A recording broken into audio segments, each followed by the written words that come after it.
Welcome to the video. Today it is Friday and Xur is in the tower.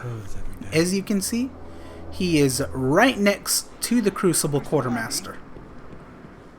If I can get in here.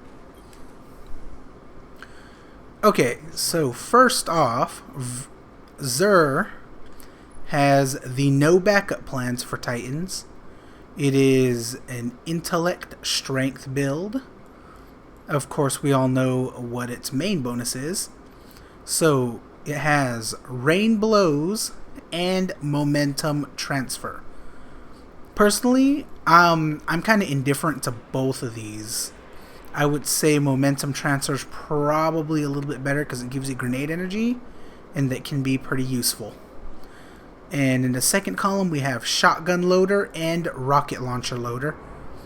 Shotgun loader, I would prefer heavily over rocket launcher loader, but that is my preference. For the hunter, he has the don't touch me. And of course, we all know what these do. So anyway, we have switchblade and momentum transfer.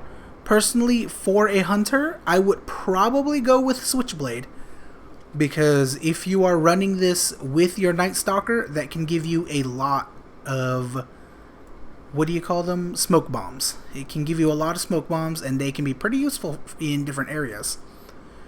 Although, rather than Don't Touch Me's, you are probably running the other gauntlets. Can't really remember what their name is right now.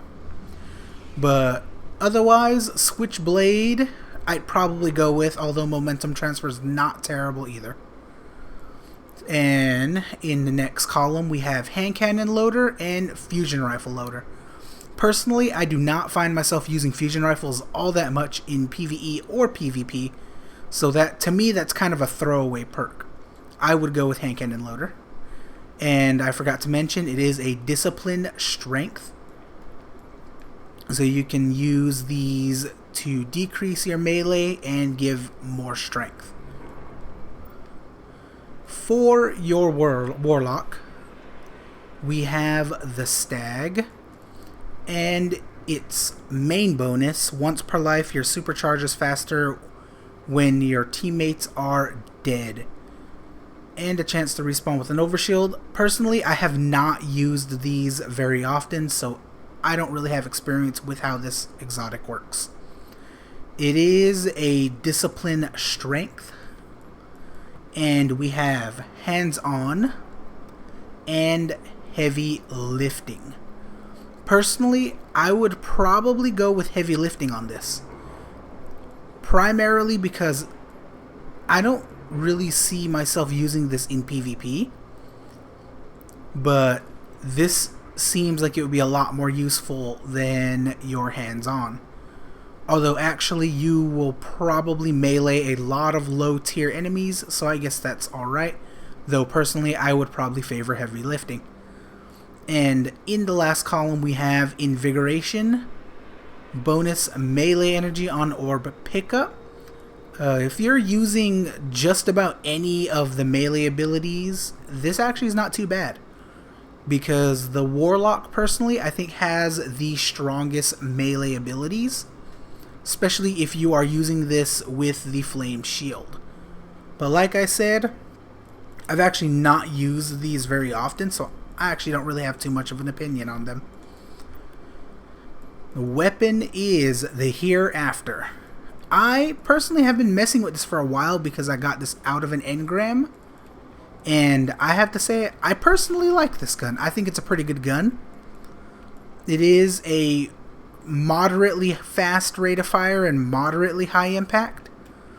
Although, as most people will probably say, I would rather go with a higher impact sniper if I was in PvE.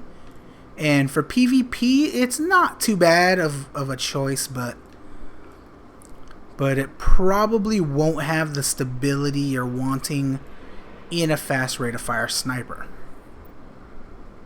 And your legacy engram is a heavy weapon. Now, do be aware This is for year 1 stuff. Do not buy this if you are looking for anything year 2. And we have the Void Drive and the Stealth Drive. I love these Void Drives. He doesn't ever seem to sell these very often, but that one is my favorite. And as you guys know, these are for Blue Sparrows. He has heavy ammo synth.